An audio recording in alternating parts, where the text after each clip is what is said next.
जीत ले हम सारी दुनिया। बीज हमें आज बोने दो, रोज उसे थोड़ा बढ़ने दो। छू लेंगे आकाश हम, मन के विचार हकीकत बने। सिद्धि फल से आनंद देंगे, कोशिश कर बढ़े, सोच बुलंद करे।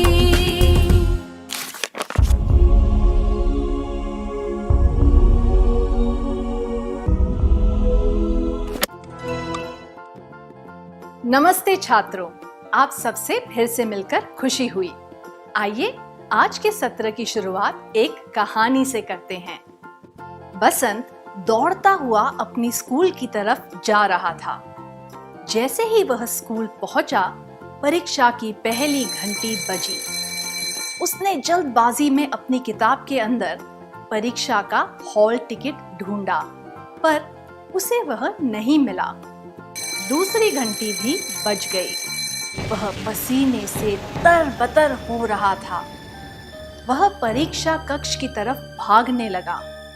भागते भागते वह अपनी किताब के पन्ने पलट रहा था।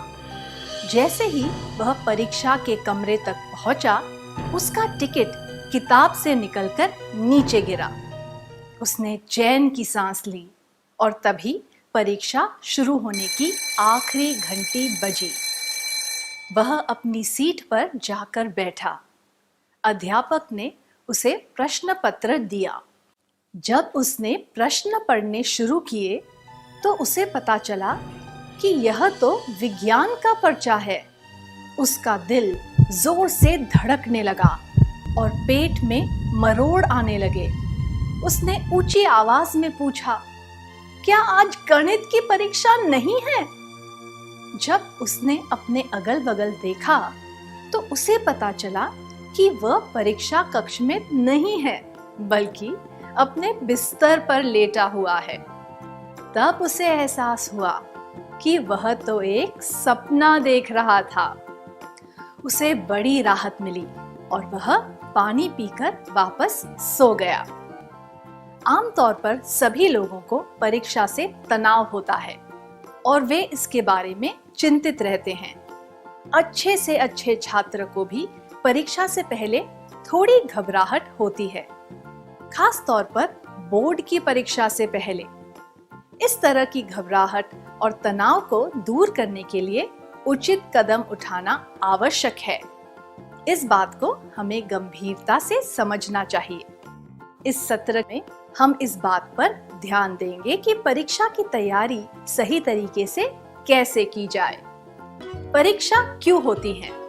ताकि हम अपने ज्ञान को जांच सके, ताकि दूसरे लोग हमारे ज्ञान को जांच सके। यह जांचने के लिए कि हमारी क्षमता के अनुसार हम अगले चरण या पद पर जाने योग्य हैं या नहीं।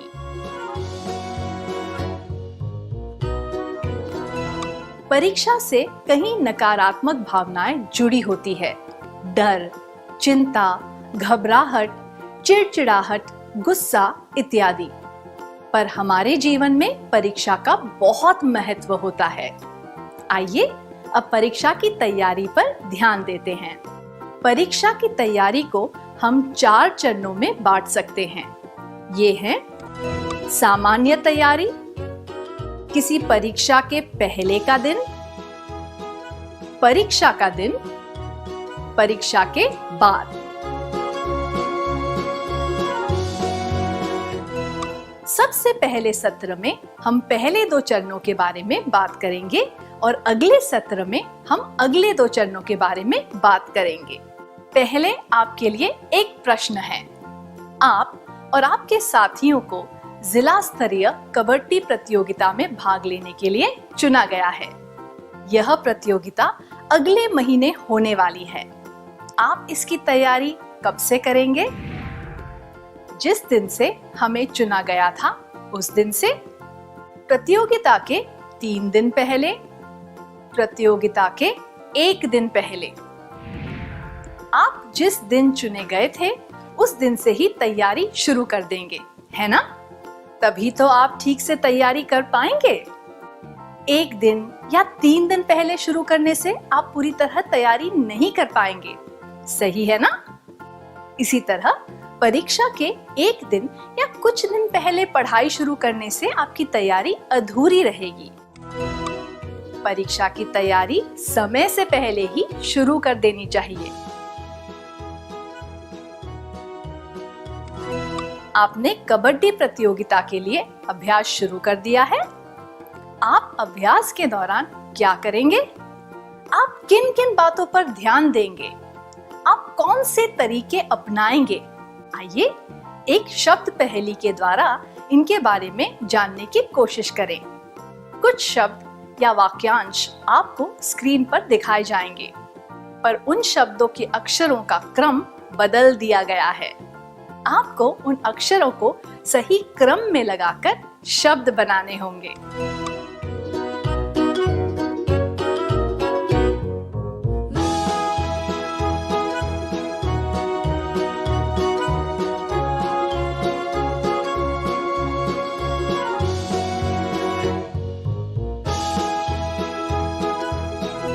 क्या हम सही उत्तर देखें?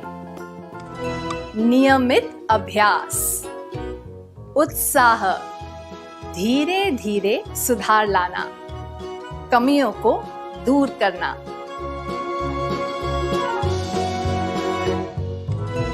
परीक्षा की तैयारी करने के लिए और परीक्षा अच्छी तरह देने के लिए आपको इन सब की जरूरत पड़ती है ना?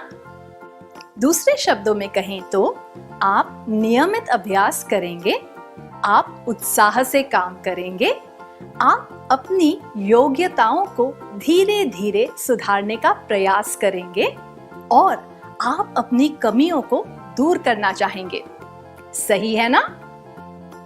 आपको ये सब परीक्षा की तैयारी के लिए भी करना है।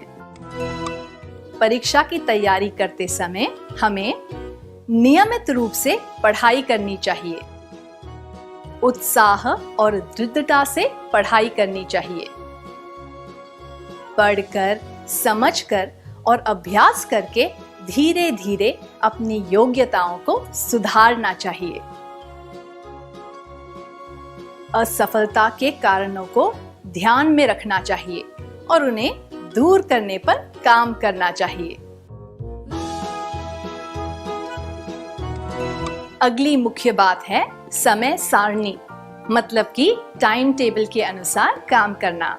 आइए एक परिस्थिति के द्वारा इस बात के बारे में और जानने की कोशिश करते हैं। राधा के पास 5 विषय हैं: अंग्रेजी, हिंदी, गणित, विज्ञान और सामाजिक ज्ञान। परीक्षा की तैयारी के लिए उसे 20 दिनों की छुट्टी मिली है। उसे अंग्रेजी और सामाजिक ज्ञान ज्यादा कठिन लगते हैं और बाकी 3 विषयों में उसे कोई परेशानी नहीं है। उसने एक टाइम टेबल बनाया है जिसमें उसने प्रत्येक विषय के लिए 4 दिन रखे हैं। राधा की बड़ी बहन ने टाइम टेबल बनाने के लिए उसकी सराहना की, पर उसने उसमें कुछ कमियां भी बताई और उसे सलाह दी। कोई भी महत्वपूर्ण काम करने से पहले एक स्पष्ट योजना बना लेनी चाहिए, खास तौर पे पढ़ाई और परीक्षा की तैयारी के लिए।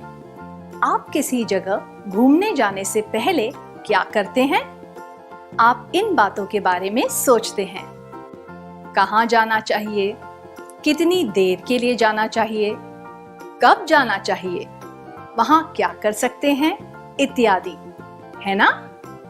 टाइम टेबल बनाने से हमारी तैयारी में थोड़ा अनुशासन आता है और हम व्यवस्थित भी हो जाते हैं। इसलिए हमें राधा की सराहना करनी चाहिए कि उसने एक टाइम टेबल बनाया। पर इसे एक और नजरिए से देखें तो उसने प्रत्येक विषय के लिए उचित समय नहीं दिया। उसे अंग्रेजी और सामाजिक ज्ञान के लिए ज्यादा समय रखना चाहिए क्योंकि उसे वे ज्यादा कठिन लगते हैं। सारे विषय महत्वपूर्ण होते हैं, पर हमें अपनी कमियों और गुणों को ध्यान में रखते हुए निर्णय लेना चाहिए। राधा अंग्रेजी और सामाजिक ज्ञान के लिए 5.5 दिन रख सकती थी और अन्य विषयों के लिए 3-3 दिन। यह केवल एक सुझाव है। प्रत्येक व्यक्ति को अपनी सुविधा के अनुसार सही निर्णय लेना चाहिए। हमें प्रत्येक विषय के लिए उचित समय ध्यान में रखते हुए टाइम टेबल बनाना चाहिए। अब एक क्रियाकलाप का समय है। कल्पना कीजिए कि वार्षिक परीक्षा की तैयारी के लिए आपको 20 दिन की छुट्टी दी गई है। अपनी सुविधा के अनुसार आप प्रत्येक विषय के लिए कितना समय रखेंगे? यह बात याद रखिए कि टाइम टेबल सबको बनाना चाहिए, लेकिन इसे बनाते वक्त हमें अपनी कमियों और अपने गुणों को ध्यान में रखना चाहिए। हमें इस तरह से अपनी पढ़ाई का समय तय करना चाहिए कि हम अपनी कमियों पर ज्यादा ध्यान दे सकें। अब एक और परिस्थिति पर ध्यान दीजिए। कमल और अजय बोर्ड की परीक्षा की तैयारी करने के तरीके के बारे में बातें कर रहे हैं। कमल को लगता है कि किसी भी विषय के लिए अच्छी तरह पढ़ाई करना ही काफी है। अजय को लगता है कि केवल पढ़ाई करना काफी नहीं है। उसे लगता है कि प्रश्न पत्र का नमूना या पैटर्न पता होना भी जरूरी है। कमल की राय कुछ हद तक सही है, पर अजय की राय बिल्कुल सही है। अगर हमें पता हो कि परीक्षा में किस तरह के प्रश्न आने वाले हैं, तो हम परीक्षा के दौरान अपने समय का उचित उपयोग कर सकते हैं। परीक्षा की तैयारी के लिए यह आवश्यक है कि हमें पता हो कि अलग अलग प्रकार के प्रश्नों का हल करने के लिए कितना समय लग सकता है। इससे प्रश्न पत्र को पूरा करने में मदद मिलती है। पर केवल प्रश्न पत्र का पैटर्न पता होना काफी नहीं है। पूरी पढ़ाई करना भी उतना ही आवश्यक है। हमें पाठ्यक्रम अच्छी तरह से पढ़ना चाहिए, अभ्यास करना चाहिए और प्रश्न पत्र का पैटर्न भी ठीक से जान लेना चाहिए। क्या अब हम आज के सत्र में सीखी बातों का सार संक्षेप करें? परीक्षा की तैयारी करते समय इन बातों को सुनिश्चित करना चाहिए। नियमित रूप से पढ़ाई करना, उत्साह और दृढ़ता से पढ़ना, धीरे धीरे अपनी योग्यताओं को सुधारना, कमियों को पहचान कर उन्हें दूर करना, उचित टाइम टेबल बनाना, प्रश्न पत्र का पैटर्न जानना।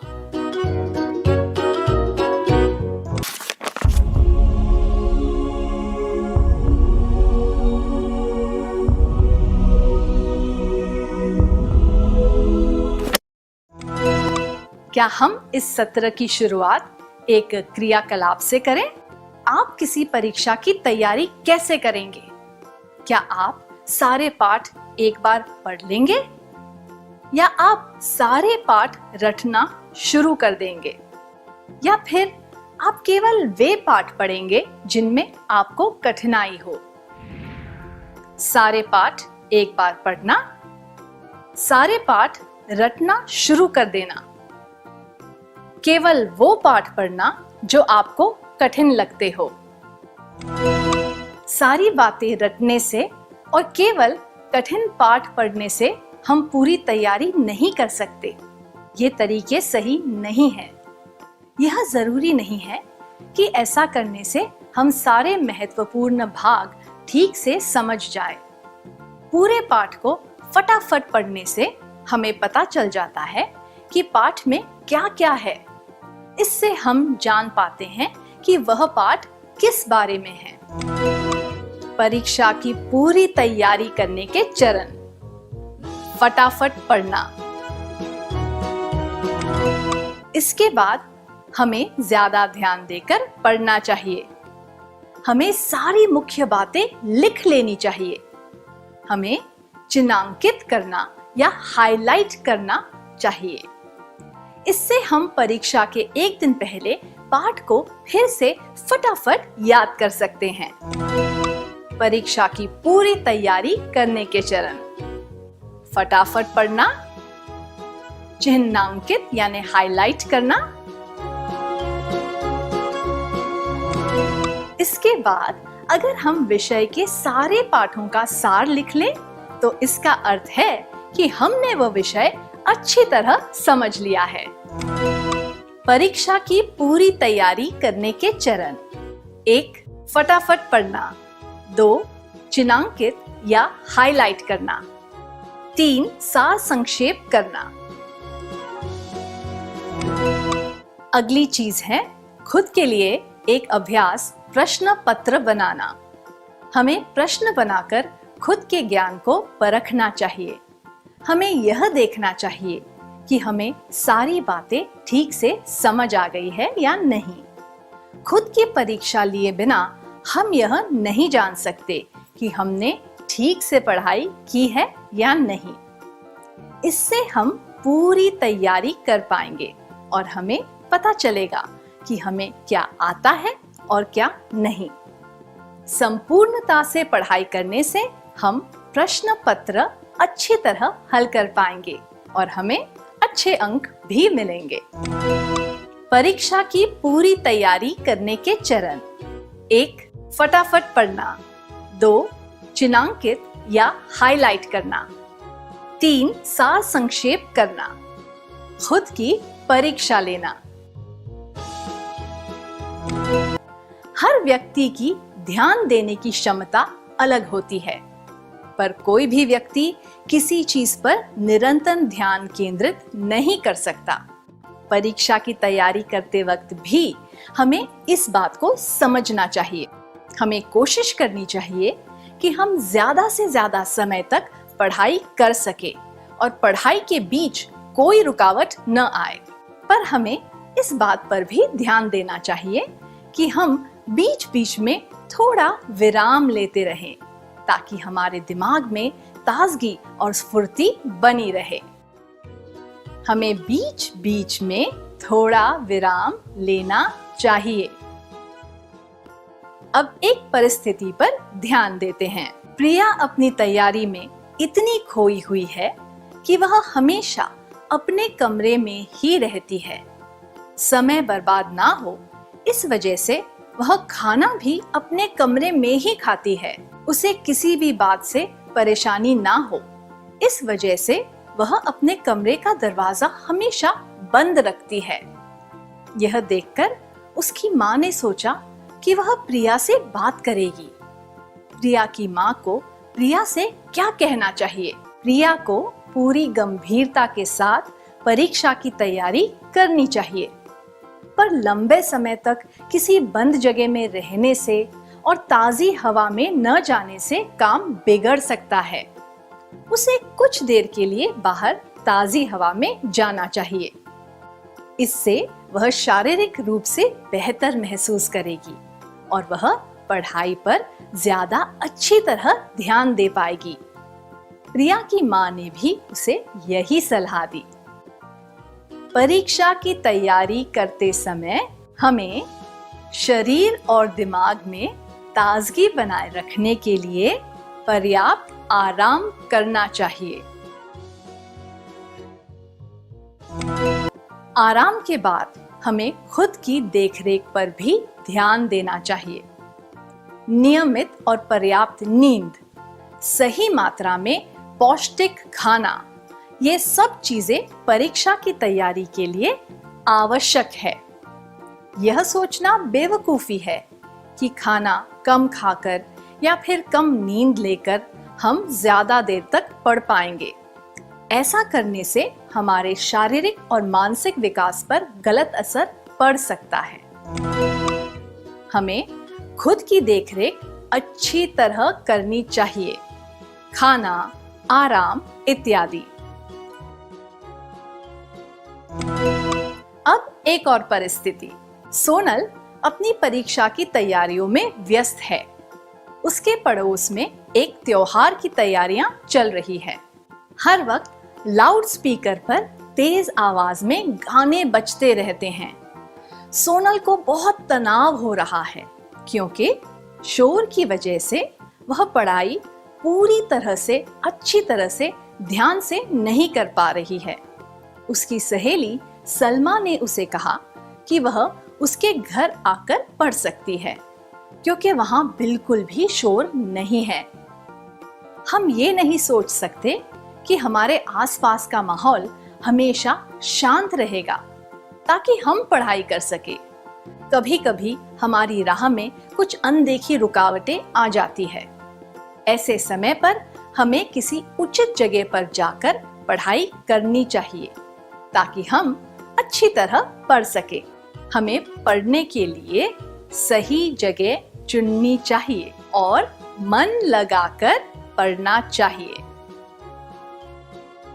खाली समय में करने वाले कुछ काम: कुछ देर तक पैदल चलना, व्यायाम या कसरत, दोस्तों या परिवार वालों से बातें करना, रचनात्मक कार्य, संगीत। कुछ देर के लिए हमें कुछ रोचक काम करने चाहिए ताकि हमारे दिमाग को आराम मिले। उदाहरण के लिए थोड़ी दूर चलना, मनपसंद गाने या फिर संगीत सुनना, योग करना, दोस्तों से बातें करना, ऐसे दोस्त जो पढ़ाई में व्यस्त ना हो, कुछ रचनात्मक काम करना, परिवार के लोगों से बातें करना, कोई मजेदार पहेली हल करने से भी दिमाग में ताजगी आ जाती है और हम पढ़ाई जारी रखने के लिए तैयार हो जाते हैं। पर हमें सतर्क रहना चाहिए कि ये सब कुछ देर के लिए ही किया जाए। हमें ऐसे काम लंबे समय के लिए नहीं करने चाहिए। हमारा मुख्य उद्देश्य है पढ़ाई करना। अब तक हमने देखा है कि पढ़ाई की तैयारी के लिए हमें क्या क्या करना चाहिए। अब हम यह देखेंगे कि हमें क्या नहीं करना चाहिए। अब आपके लिए एक प्रश्न है। आमतौर पर आपको विज्ञान में अच्छे अंक मिलते हैं। वार्षिक परीक्षा में आप विज्ञान के पर्चे से पहले क्या करेंगे और क्यों? विज्ञान की तैयारी उसी तरह करूंगा या करूंगी जैसे मैं अन्य विषयों की तैयारी करता या करती हूँ। मैं सोचूंगा या सोचूंगी, यह तो मेरे बाएं हाथ का काम है, इसके बारे में चिंता करने की कोई जरूरत ही नहीं है।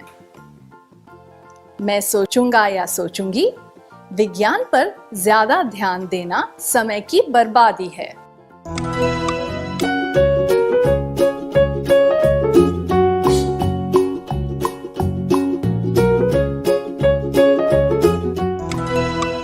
अपने जवाब देने के लिए धन्यवाद। यह तो मेरे बाएं हाथ का काम है, इसके बारे में चिंता करने की कोई जरूरत नहीं है और विज्ञान पर ज्यादा ध्यान देना समय की बर्बादी है। इन जवाबों में जरूरत से ज्यादा आत्मविश्वास झलकता है। यह बहुत खतरनाक हो सकता है। अति विश्वास के कारण ऐसा हो सकता है कि आमतौर हमें जितने अंक मिलते हैं उससे भी कम अंक मिले। हमेशा अच्छे अंक प्राप्त हो उसके लिए यह जरूरी है कि हम सारे विषयों की तैयारी पूरा मन लगाकर करें। इसीलिए आत्मविश्वास होना सही है, पर परीक्षा के दौरान अति विश्वास नहीं होना चाहिए। कल आपकी सामाजिक ज्ञान की परीक्षा है। आपने सारे पाठ अच्छी तरह समझ लिए हैं। आपको केवल विश्व के मानचित्र के बारे में कुछ बातें देखनी है। आप क्या करेंगे? मैं सोचूंगा या सोचूंगी, केवल विश्व का मानचित्र ही तो है, मैं कल भी देख सकता या सकती हूँ। मैं उस भाग को भी अच्छी तरह समझ लूंगा या लूंगी। मैं सोचूंगा या सोचूंगी, मैं स्कूल पहुंचने के बाद भी उसे देख सकता या सकती हूँ। ऐसा सोचना, केवल विश्व का मानचित्र ही तो है, मैं कल भी देख सकता या सकती हूँ, या मैं स्कूल पहुंचने के बाद भी उसे देख सकता या सकती हूँ, उचित नहीं है। अगर किसी कारणवश आपको घर पर या अगले दिन स्कूल में समय ना मिले तो आप शायद उस विषय पर पूछे गए प्रश्न अच्छी तरह हल नहीं कर पाएंगे। अगर आपके पास कोई ठोस वजह ना हो तो कोई भी काम टालना नहीं चाहिए। हमें पढ़ाई से संबंधित कोई भी काम टालना नहीं चाहिए। अब एक और प्रश्न। अब तक 4 परीक्षाएं हो चुकी है। आप आखिरी परीक्षा की तैयारी कर रहे हैं। आपके हाथ में हल्का हल्का दर्द हो रहा है। आप क्या करेंगे? मैं प्राथमिक उपचार करूंगा या करूंगी ताकि यह तकलीफ और ना बढ़े। मैं यह सोचकर घबराने लगूंगा या लगूंगी कि शायद मैं कल की परीक्षा नहीं लिख पाऊंगा या पाऊंगी। मैं इस सोच में पड़ जाऊंगी कि यह दर्द किस वजह से हो रहा है। दर्द के बारे में सोचने का कोई फायदा नहीं हो सकता। इसी तरह उसके बारे में सोचकर घबराने से कुछ हासिल नहीं होगा। इससे तो तनाव और बढ़ता है। प्राथमिक उपचार करना ही उचित होता है ताकि वह समस्या और ना बढ़े। हमें परीक्षा से संबंधित डर और घबराहट को दूर रखना चाहिए। आप आमतौर पर सुबह 7 बजे उठते हैं। आपकी माँ ने आपको सुबह 5 बजे उठा दिया ताकि आप परीक्षा के लिए पढ़ सके। आप क्या करेंगे? मैं मुंह धोकर पढ़ने बैठ जाऊंगा या जाऊंगी। मैं फिर से बिस्तर में जाकर सो जाऊंगा या जाऊंगी। मैं हाथ में एक किताब लेकर उसे अपने चेहरे के सामने रख लूंगा या लूंगी और बैठे बैठे सो जाऊंगा या जाऊंगी। बिस्तर में जाकर फिर से सोना या फिर बैठे बैठे सोना आलस्य की निशानियां है। सही तो यह होगा कि आप मुंह धोकर पढ़ने लग जाए। हमें परीक्षा के समय आलस नहीं करना चाहिए। संक्षिप्त में कहें तो हमें काम को टालना नहीं चाहिए। जरूरत से ज्यादा आत्मविश्वास नहीं दिखाना चाहिए। घबराना नहीं चाहिए। आलस नहीं करना चाहिए। अब तक हमने देखा कि परीक्षा के समय क्या करना चाहिए और क्या नहीं। क्या अब हम आज के सत्र में सीखी बातों का सार संक्षेप कर लें? परीक्षा की पूरी तैयारी करने के चरण: फटाफट पढ़ना, चिन्हांकित या फिर हाईलाइट करना, सार संक्षेप करना, खुद की परीक्षा लेना, खाली समय में करने वाले कुछ काम, कुछ दूर तक पैदल चलना, व्यायाम या कसरत, दोस्तों या परिवार वालों से बातें करना, रचनात्मक कार्य, संगीत। क्या नहीं करना चाहिए? काम को टालना नहीं चाहिए। जरूरत से ज्यादा आत्मविश्वास नहीं दिखाना चाहिए। घबराना बिल्कुल नहीं चाहिए। आलस नहीं करना चाहिए। इतनी अच्छी तरह सार संक्षेप करने के लिए धन्यवाद।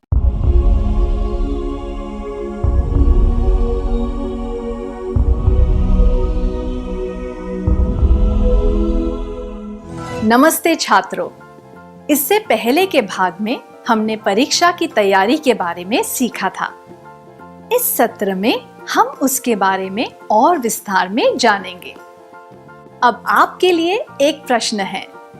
जब आप मीठा शब्द सुनते हैं तो आपको शायद हलवा, लड्डू, गन्ना इत्यादि का ख्याल आता होगा। इसी तरह जब आप परीक्षा शब्द सुनते हैं तब सबसे पहले आपके दिमाग में कौन सा शब्द आता है? हम परीक्षा की तैयारी 3 चरणों में कर सकते हैं।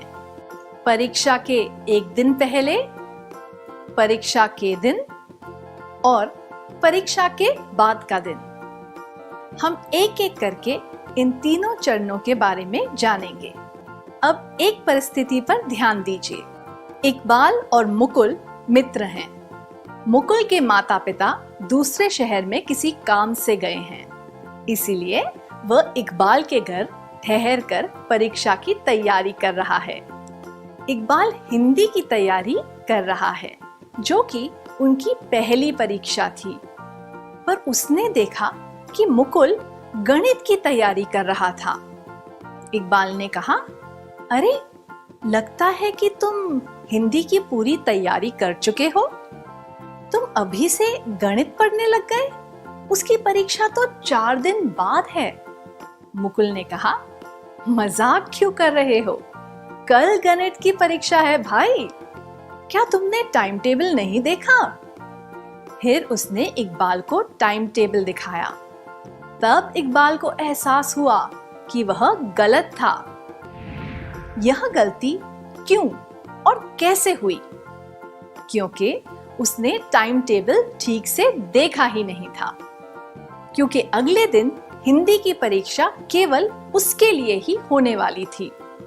क्योंकि स्कूल के छात्रों को टाइम टेबल नहीं दिया गया था। इकबाल ने टाइम टेबल ठीक से नहीं देखा था, इसलिए उसे पता नहीं चला कि हिंदी की परीक्षा कब है। आमतौर पर हिंदी की परीक्षा सबसे पहले होती थी, इसलिए उसने सोचा कि इस बार भी हिंदी की परीक्षा सबसे पहले होगी। इस गलती से बचने के लिए उसे क्या करना चाहिए था? उसे टाइम टेबल सही तरीके से लिखकर ऐसी जगह पर लगा देना चाहिए था जहां से वो कभी भी उसे देख पाता। ऐसा करने से मन में कोई शंका या घबराहट रहती ही नहीं। आइए देखते हैं कि इकबाल और मुकुल क्या कर रहे हैं। इकबाल से जो गलती हुई उसकी वजह से वो बहुत परेशान था। मुकुल ने उसका मन बहलाने की कोशिश की। दोनों साथ मिलकर गणित की तैयारी करने लगे। इकबाल की माँ ने उन्हें खाना खाने के लिए बुलाया। खाने में बैंगन की सब्जी और रोटी थी। इकबाल को बैंगन पसंद नहीं था। इस स्थिति में उसे क्या करना चाहिए? माँ, आप मेरे लिए एक मसालेदार आलू पराठा दो और उस पर ढेर सारा मक्खन जरूर लगाना। उसे अपनी माँ का मन रखने के लिए खूब सारी रोटियां और बैंगन खा लेने चाहिए। पर्याप्त मात्रा में रोटी और बैंगन की सब्जी खानी चाहिए। इकबाल को परीक्षा से पहले मसालेदार और भारी खाना नहीं खाना चाहिए। मसालेदार और भारी खाना आसानी से नहीं पचता। इसी तरह उसे पौष्टिक खाना भी जरूरत से ज्यादा नहीं खाना चाहिए। इन दोनों परिस्थितियों में उसका पेट खराब हो सकता है और उसे नींद आने में भी परेशानी हो सकती है। उसे थोड़ी सी सब्जी और रोटी ही खानी चाहिए। परीक्षा के एक दिन पहले बिना मसाले वाला सादा खाना खाना चाहिए, जो आसानी से पच जाए। आइए देखें कि इकबाल और मुकुल क्या कर रहे हैं। मुकुल फिर से परीक्षा की तैयारी करने लगा। जब इकबाल की माँ आई तो उसने पूछा, आंटी, क्या आप हमारे लिए चाय बना सकती हैं? हम पूरी रात जागकर पढ़ाई करने वाले हैं। उन्होंने मुकुल से क्या कहा होगा? चाय या कॉफी जैसे पेय पीने से रात की नींद में रुकावट आ सकती है। परीक्षा के पहले अच्छी नींद आना जरूरी है, इसलिए रात को चाय या कॉफी नहीं पीनी चाहिए। मुकुल और इकबाल को चाय या कॉफी की जगह ऐसी चीज पीनी चाहिए जिससे उन्हें ऊर्जा मिले। उन्हें परीक्षा से पहले कम से कम 6 से 7 घंटों की नींद जरूर लेनी चाहिए। इकबाल की माँ की बात मानते हुए दोनों कुछ देर टहलने गए और फिर उन्होंने थोड़ी पढ़ाई की। इकबाल परीक्षा के पहले अपने नोट्स पढ़ना चाहता था। उसने देखा कि नोट्स जल्दबाजी में अस्पष्ट तरीके से लिखे हुए थे। उसकी लिखावट बहुत ही खराब थी, इसलिए उसे कुछ बातें समझ नहीं आ रही थी। उसे तैयारी करने के लिए मुकुल के नोट्स पढ़ने पड़े।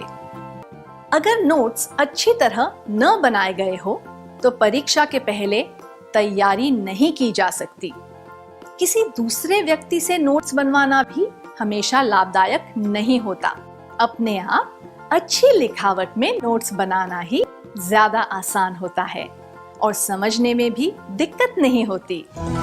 सोने से पहले मुकुल ने अपना बस्ता जमा लिया। उसने ध्यान से सारी चीजें रख ली।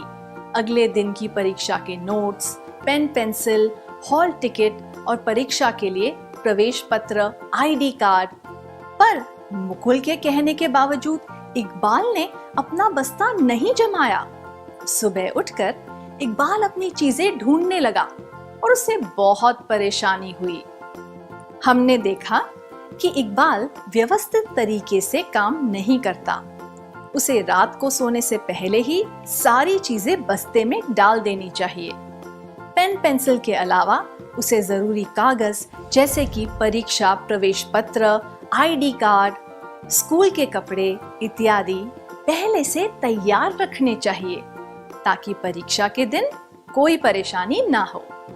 परीक्षा के दिन आमतौर पर ज्यादा तनाव होता है, इसीलिए व्यवस्थित तरीके से काम करने से तनाव नहीं बढ़ता। हमें सभी जरूरी चीजें, पेन पेंसिल, आईडी कार्ड इत्यादि रात को ही संभाल कर रख लेनी चाहिए। क्या अब हम आज के सत्र में सीखी बातों का सार संक्षेप कर लें? हमेशा टाइम टेबल को ध्यान से देखें। परीक्षा के पहले तैयारी के लिए नोट्स स्पष्ट लिखावट में बनाएं।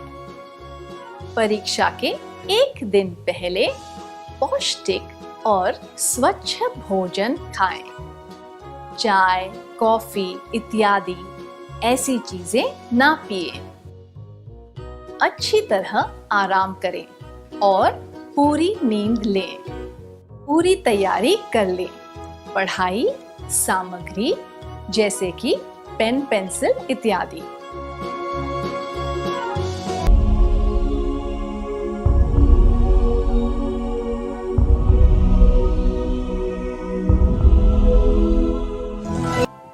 इस सत्र में हम सीखेंगे कि परीक्षा के दिन क्या करना चाहिए और क्या नहीं करना चाहिए। क्या हम इकबाल और मुकुल के बारे में बात करते हुए सत्र को आगे बढ़ाएं? मुकुल और इकबाल स्कूल जाने के लिए तैयार हो रहे थे। इकबाल ने नाश्ता करने के बाद एक ग्लास जूस पिया। मुकुल नाश्ता ही नहीं करना चाहता था, पर इकबाल की माँ ने उससे बात की और उसे हल्का फुल्का नाश्ता करने के लिए मना लिया।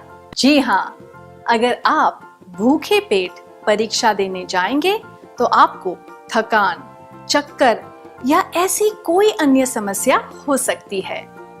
आप में परीक्षा देने की ताकत नहीं रहेगी। विशेषज्ञों का मानना है कि शरीर में तरल पदार्थों की कमी से ऐंठन आने लगती है। हल्का नाश्ता करने से और कुछ पौष्टिक पीने से शरीर में पानी की कमी नहीं रहती और ऐंठन भी नहीं आती। जैसा कि मैंने पहले कहा था, परीक्षा के दिन और उसके एक दिन पहले हमें ऐसा खाना खाना चाहिए जो पौष्टिक हो और आसानी से पच जाए। आवश्यकता के अनुसार पानी पीना चाहिए। जरूरत से ज्यादा पानी नहीं पीना चाहिए। नाश्ते के बाद मुकुल स्कूल जाने के लिए तैयार था।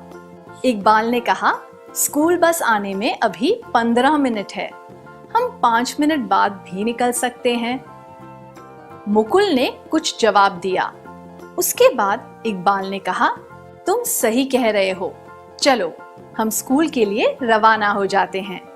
वे दोनों स्कूल जाने के लिए निकल गए। क्या आपने इस वार्तालाप पर ध्यान दिया? मुकुल ने कहा, समय के हिसाब से बस 15 मिनट बाद आने वाली होगी, पर ऐसा भी हो सकता है कि बस जल्दी आ जाए या फिर आए ही ना। अगर हम स्कूल की तरफ जाने वाली पहली बस पकड़ लें, तो हम इस तनाव से बच सकते हैं। क्या मुकुल सही कह रहा था? जी हाँ, तनाव से बचने के लिए यह बेहतर होगा कि हम समय से पहले स्कूल पहुंच जाएं। इकबाल और मुकुल समय से पहले परीक्षा कक्ष में पहुंच गए और जाकर अपनी सीट पर बैठ गए।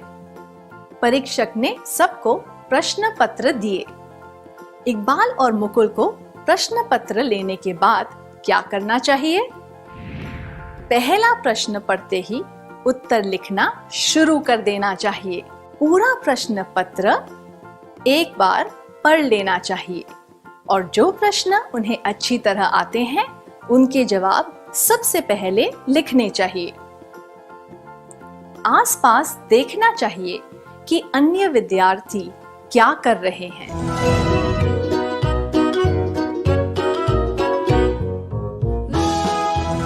हमें सारे प्रश्न एक बार पढ़ लेने चाहिए और फिर जिन प्रश्नों के उत्तर अच्छी तरह पता हो वो सबसे पहले लिखने चाहिए। इससे हमें ये पता चल जाएगा कि हमें सही प्रश्न पत्र मिला है या नहीं, और हम ये भी समझ पाएंगे कि प्रत्येक प्रश्न का उत्तर देने में हमें कितना समय लगेगा। यह तरीका अपनाने से हम परीक्षा अच्छी तरह दे पाएंगे। पर यह ध्यान रखना चाहिए कि प्रश्न पत्र पढ़ने में और प्रत्येक जवाब लिखने में कितना समय लगेगा, यह तय करने में हमें ज्यादा समय नहीं लगाना चाहिए, नहीं तो हमें परीक्षा के लिए पूरा समय नहीं मिलेगा। आइए देखते हैं कि अंग्रेजी की परीक्षा के दिन इकबाल के साथ क्या हुआ। अंग्रेजी के प्रश्न पत्र में उसकी मनपसंद कविता के बारे में एक निबंध वाला प्रश्न था। प्रश्न देखकर इकबाल बहुत खुश हुआ और उत्तर लिखने में खो गया। जब परीक्षक ने घोषणा की कि केवल आधा घंटा बचा है, तब उसे एहसास हुआ कि अभी उसे कई प्रश्नों के उत्तर लिखने हैं। वह फटाफट सारे उत्तर लिखने लगा। इस परिस्थिति से बचने के लिए उसे क्या करना चाहिए था? उसे प्रत्येक प्रश्न के लिए सोच समझकर समय देना चाहिए था। फटाफट उत्तर लिखने की जगह उसे बाकी के प्रश्न छोड़ देने चाहिए थे। परीक्षा पूरी होने की घंटी बजने के बाद भी उसे उत्तर लिखते रहने चाहिए थे।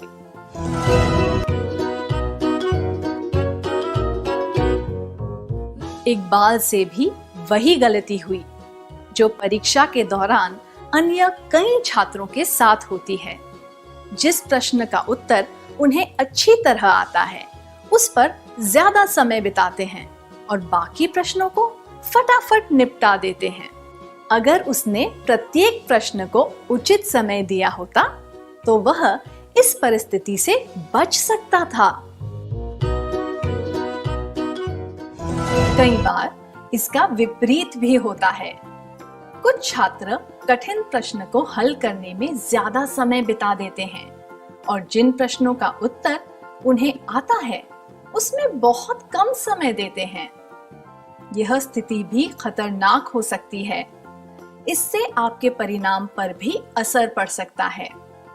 सभी प्रश्नों को उचित समय देने से हम इस समस्या से बच सकते हैं। इकबाल गणित की परीक्षा दे रहा था। एक कठिन प्रश्न में वो समझ नहीं पा रहा था कि उसे कौन से प्रमेय का प्रयोग करना चाहिए। उसके साथ बेंच पर एक ऊंची कक्षा का छात्र बैठा था। परीक्षक उत्तर पुस्तिका देने में व्यस्त था। इकबाल सोच रहा था कि धीरे से फुसफुसाकर वह उस छात्र से पूछ ले कि कौन से प्रमेय का प्रयोग करना चाहिए। अगर उसे यह पता चल जाए तो वह खुद ही उत्तर निकाल लेगा। वह अपने पास बैठे छात्र से यह पूछने के लिए अधीर हो रहा था, इकबाल को क्या करना चाहिए। से मदद लेने का अर्थ है बेईमानी करना। यह दूसरों के साथ नहीं बल्कि खुद के साथ बेईमानी होगी। उसने ठीक से पढ़ाई नहीं की, इस बारे में सोचकर निराश होने से भी कुछ हासिल नहीं होगा। इससे उसकी परीक्षा के परिणाम पर भी असर पड़ सकता है। उसे प्रमेय के बारे में नहीं पूछना चाहिए, यह नियमों के विरुद्ध है। अगर परीक्षक को पता चल जाए कि उसने बेईमानी की है तो उसे परीक्षा से बाहर भी किया जा सकता है। ऐसी स्थिति में उसका आत्मसम्मान और उसकी इज्जत दोनों ही कम हो जाएगी। आत्मसम्मान गंवाने से बेहतर है कि वह परीक्षा में कुछ अंक कम ले आए। बेईमानी करके ज्यादा अंक प्राप्त करने से तो अच्छा है कि हम उतने ही अंक लाएं जितने के हम हकदार हैं। क्या हम एक शपथ लें? कृपया अपने स्थान पर खड़े हो जाएं। अपना सीधा हाथ इस तरह अपनी छाती पर रखें और मेरे बाद दोहराएं। परीक्षा के दौरान मैं पूरी ईमानदारी से काम करूंगा या करूंगी। मैं वही लिखूंगा या लिखूंगी जो मुझे आता है। मैं किसी कागज के टुकड़े, कोई किताब या और किसी व्यक्ति की मदद से कोई उत्तर नहीं लिखूंगा या लिखूंगी। बेईमानी करके सफल होने से तो अच्छा है कि मैं परीक्षा में फेल हो जाऊं। अगर कोई व्यक्ति सामने होकर मेरी मदद करे तो भी मैं उसकी मदद से कोई उत्तर नहीं लिखूंगा या लिखूंगी। उस प्रश्न से परेशान होने के बाद इकबाल ने दूसरे प्रश्न हल किए। समय समाप्त होने के बाद उसने अपने उत्तर परीक्षक को दे दिए। मुकुल ने सारे प्रश्न हल कर दिए थे। उसने इकबाल की तरफ देखा। इसके बाद उसे क्या करना चाहिए? अपने उत्तर परीक्षक को देकर बाहर चले जाना चाहिए। आखिरी घंटी बजने से पहले सारे उत्तर एक बार जांच लेने चाहिए ताकि कोई गलती ना रह जाए। बैठे बैठे घंटी बजने का इंतजार करना चाहिए। जल्दबाजी में परीक्षा कक्ष से बाहर जाना या फिर घंटी के बजने का इंतजार करना सही नहीं होता। हमने अब तक इस बात पर ध्यान दिया कि परीक्षा के एक दिन पहले और परीक्षा के दिन क्या करना चाहिए और क्या नहीं करना चाहिए। अब हम देखेंगे कि परीक्षा के बाद किन बातों पर ध्यान देना चाहिए। परीक्षा के बाद इकबाल अन्य विद्यार्थियों के साथ प्रश्न पत्र के बारे में चर्चा कर रहा था। उसे पता चला कि उसने एक प्रश्न का उत्तर गलत लिख दिया है क्योंकि उसने प्रश्न ठीक से नहीं पढ़ा था। अब इकबाल को क्या करना चाहिए? गलती के बारे में सोचकर दुखी होना चाहिए, गलती की वजह से खुद को कोसना चाहिए, यह ठान लेना चाहिए कि अब वह ऐसी गलती दोबारा नहीं करेगा।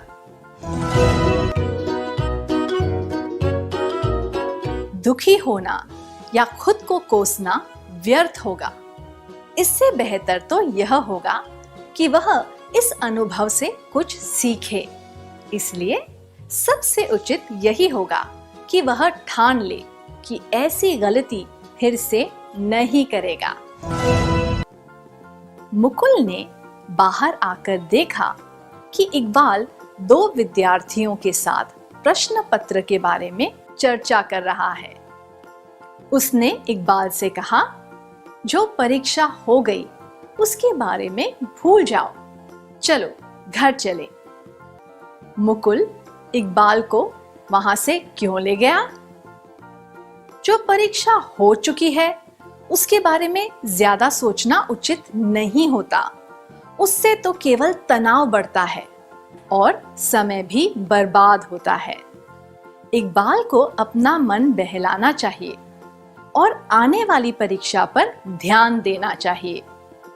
जिस चीज को बदला नहीं जा सकता उसके बारे में सोचने से कोई फायदा नहीं। उसने जो गलतियां की थी उन्हें दोहराना नहीं चाहिए। आत्मविश्वास और सकारात्मक सोच से ही आगे बढ़ने की मदद मिलती है। इकबाल और मुकुल घर पहुंच गए। उनकी अगली परीक्षा एक दिन के बाद है। उन्हें क्या करना चाहिए? खाना खाकर कुछ देर आराम करना चाहिए और उसके बाद अगली परीक्षा की तैयारी करनी चाहिए। घर पहुंचते ही अगली परीक्षा की तैयारी शुरू कर देनी चाहिए। खाना खाते समय भी पढ़ाई करते रहना चाहिए।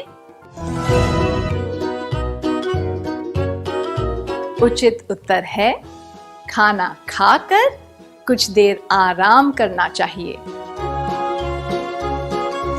और उसके बाद अगली परीक्षा की तैयारी करनी चाहिए, क्योंकि परीक्षा के बाद पौष्टिक खाने की और आराम की आवश्यकता होती है।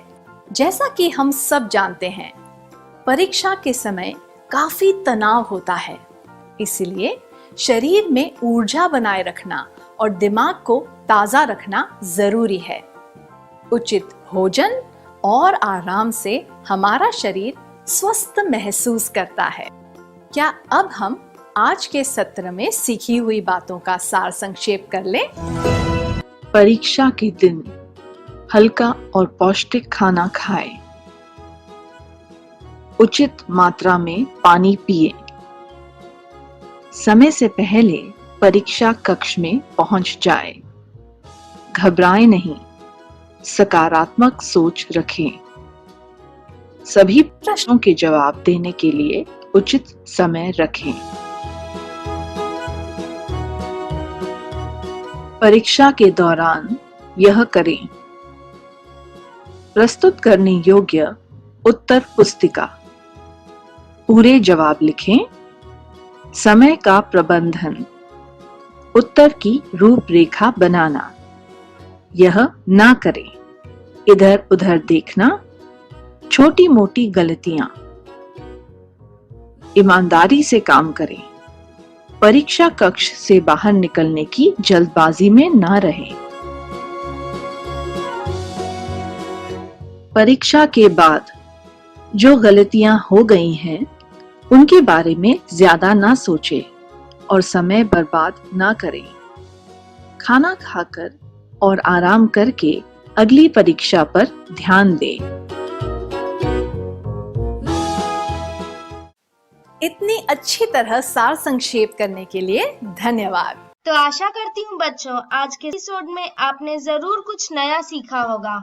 तो घर पर रहें, पढ़ते रहें, बढ़ते रहें। मिलते हैं अगले एपिसोड में। बाय बाय बच्चों।